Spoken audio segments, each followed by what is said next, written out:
Bueno, buenas noches alumnos. Tal como me comprometí ayer, paso a hacer la grabación de los contenidos tratados en la clase online de lenguaje, en la cual tuvimos algunos inconvenientes, pero se van a resolver ahora con esta aclaración de los contenidos, debido a que hubo algunas interrupciones, pero lo vamos a solucionar ahora con esta nueva revisión a lo visto ayer. Ahí aparece, ¿cierto?, el título de la clase o la asignatura que yo voy a impartir, que es lenguaje y comunicación para primer ciclo. Mi nombre es Patricio Hermosilla. Mi WhatsApp está claramente ahí para quienes quieren hacerme alguna consulta por interno o quieren enviarme alguna información que yo les solicite. Y esta viene a ser la clase número 1. Vamos a pasar a la segunda diapositiva. Vamos a centrarnos en lo que es el programa de estudio de primer ciclo de enseñanza media, donde el primer contenido dice comprender los procesos de comunicación centrados en el intercambio de información y la interacción. Es decir, nos vamos a adentrar, ¿cierto?, a centrar en lo que es el intercambio de comunicación y cómo se da este proceso. En segundo lugar, uno de los objetivos centrales es comprender y valorar discursos y textos informativos y expositivos. Vamos a hacer la diferencia entre lo que es un texto informativo como una noticia, un reportaje, y un texto expositivo como puede ser un texto de carácter científico, una receta. Todo aquel texto que a usted le exponga una información viene a ser expositivo. Los informativos quieren a usted ponerlo al tanto de algo, de algún hecho relevante. En tercer lugar, otro objetivo es incrementar el dominio del léxico, ortografía y gramática. Es por eso que yo en las guías que se han enviado hago un apartado por lo general con vocabulario. Ahí se trata de cumplir con este objetivo al pedirles, cierto, que cumplan con este requerimiento. Otro objetivo es descubrir sentidos a las obras literarias y opinar sobre ellas. ¿Qué quiere decir eso? Que toda obra literaria que vamos a ver más adelante tiene un sentido, tiene una interpretación, muchas veces muy de carácter personal. Por lo tanto, los textos literarios son muy distintos a los anteriormente mencionados informativos y expositivos. Un quinto objetivo importante de la asignatura es analizar e interpretar obras también literarias. Un sexto objetivo, elaborar textos de intención literaria. Y un séptimo objetivo, comprender los mensajes de los medios de comunicación masiva.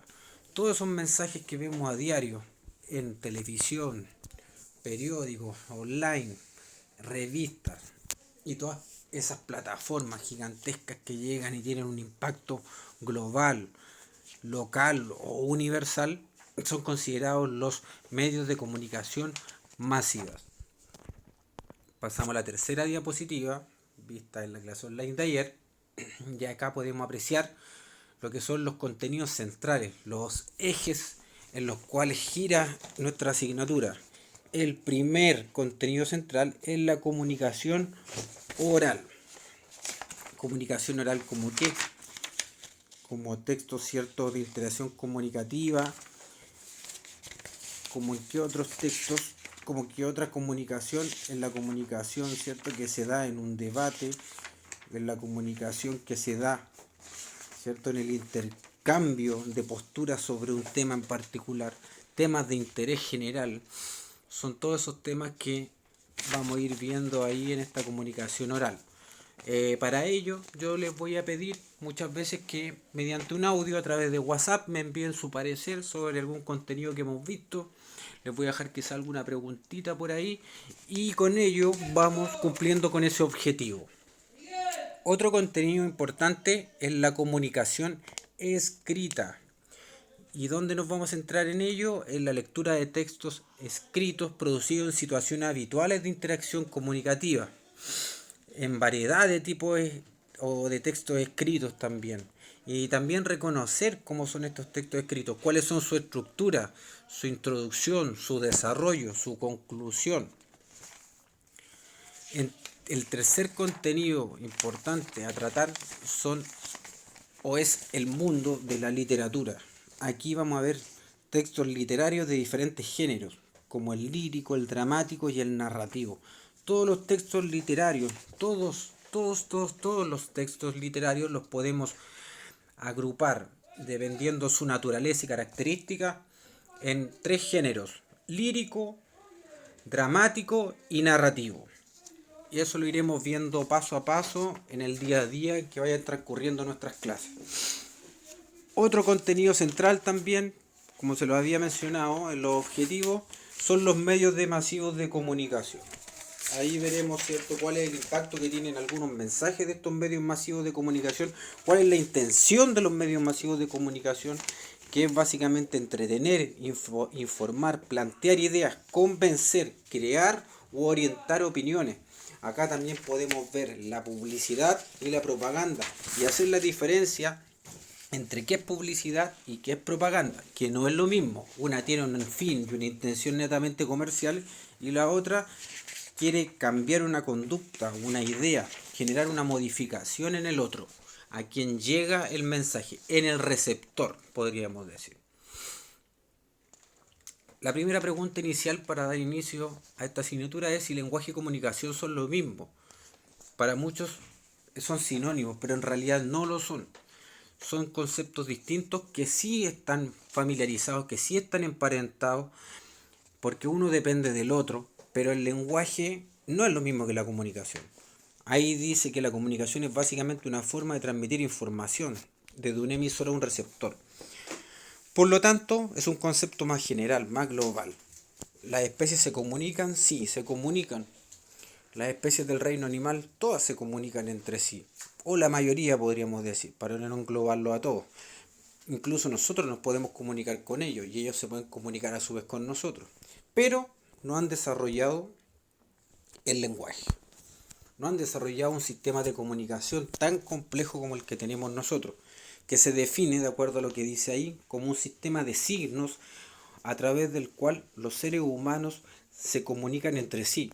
Estos signos pueden ser sonoros, como el habla, o lo que llamamos el lenguaje verbal, pueden ser corporales, como los gestos, a lo que se le llama el lenguaje gestual, y también pueden ser gráficos, como la escritura, que es el lenguaje escrito.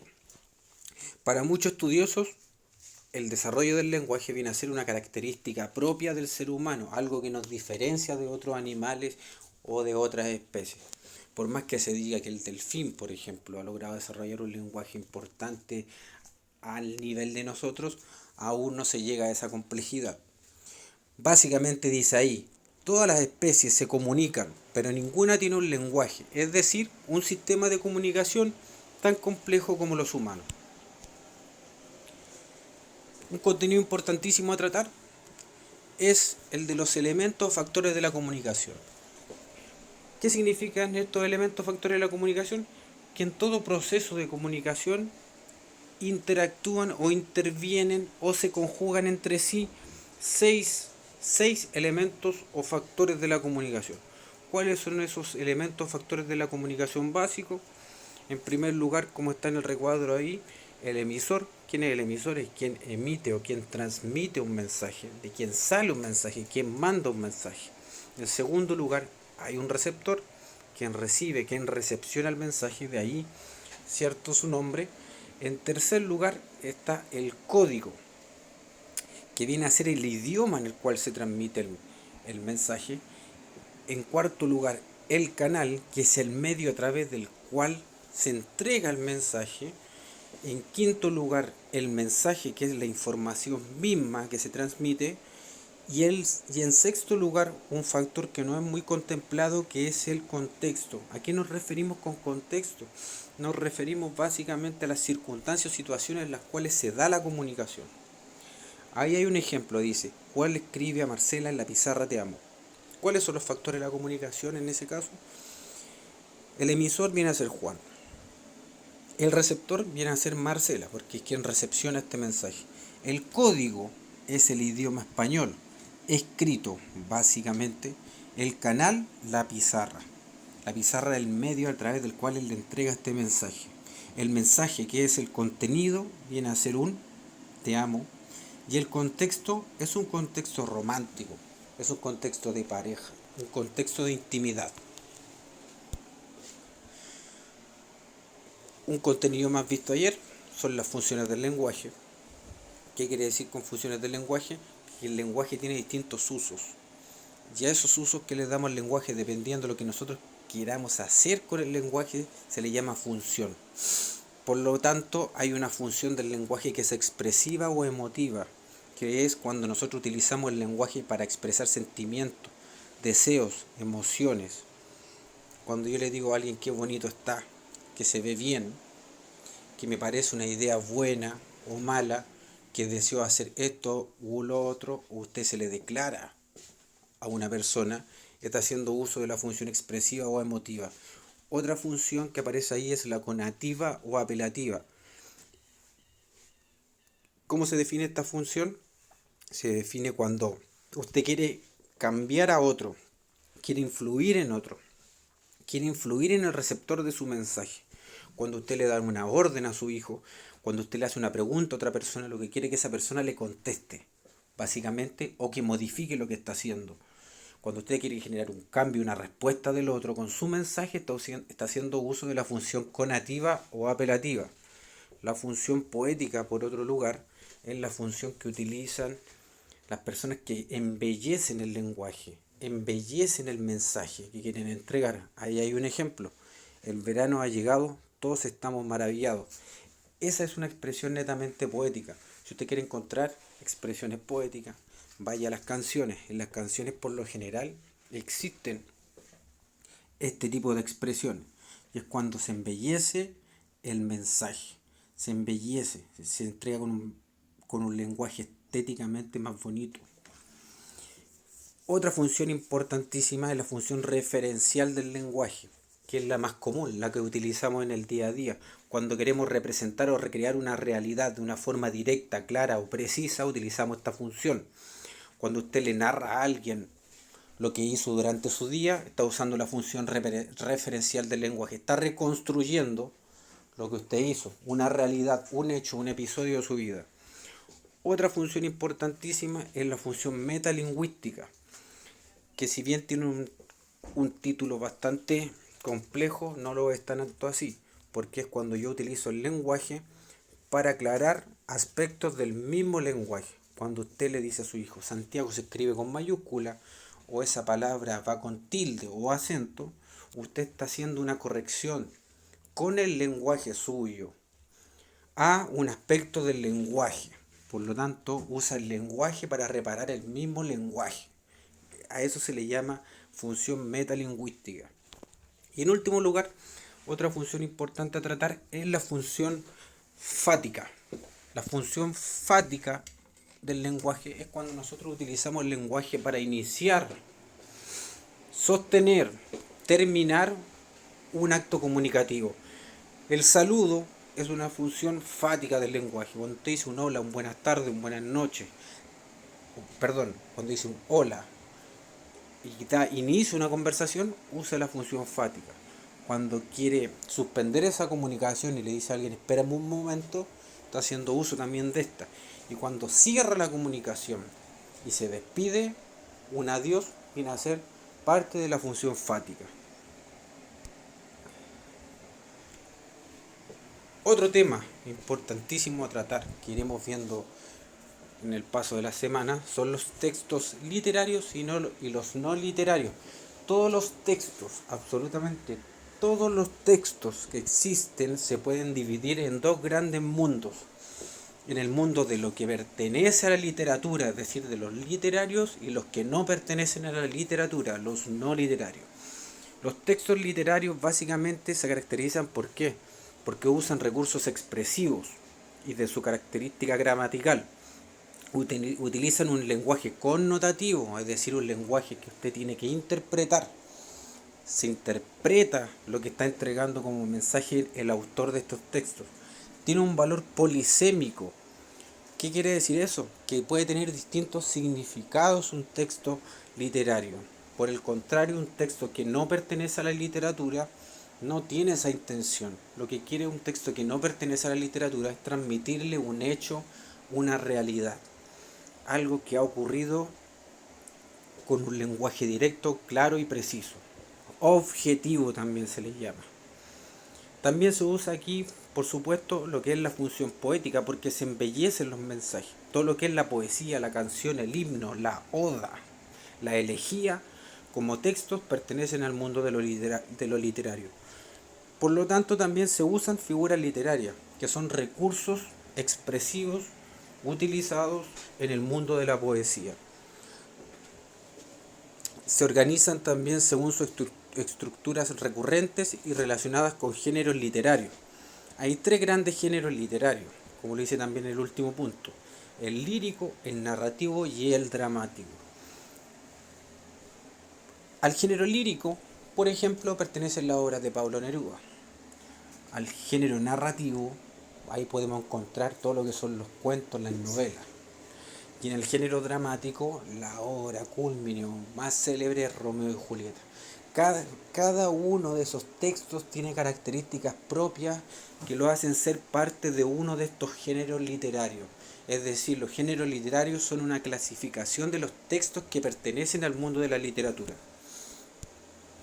Por otra parte, se encuentran antagónicamente al otro lado los textos que no pertenecen a la literatura o no literarios. Como dice ahí, a diferencia de los textos literarios, los no literarios carecen de objetivo estético, es decir, no se quieren embellecer los mensajes ni el lenguaje. En su mayoría tienen intencionalidad expositiva o informativa. Se expone una información, se informa sobre algo. Ese es su objetivo, su intención. Tres grandes características: claridad en el lenguaje, ausencia de ficción. ¿Qué quiere decir eso? Que un texto no literario lo que quiere es mostrarle una realidad tal como es, no juega con la fantasía, no involucra la imaginación que involucran los textos que pertenecen a la literatura. Por lo tanto hay ausencia, no hay ficción. Y hay un predominio de la función representativa. ¿Por qué? Porque se quiere recrear una realidad, un hecho, tal como es. Eso fue lo visto en la clase online, básicamente. Y para cerrar, les dejé una reflexión, que la vuelvo a reiterar y a poner énfasis en ella. Les dejé un mensajito acá que dice: el lenguaje es el vestido de los pensamientos, de Samuel Johnson. Necesito que cada uno de ustedes reflexione sobre ese pensamiento y me digan cómo lo interpretan. Y si ese pensamiento pertenece al mundo de lo literario o no, o lo no literario, si es literario o no literario. Que tengan una buena semana, cuídense mucho y nos vemos en la próxima clase.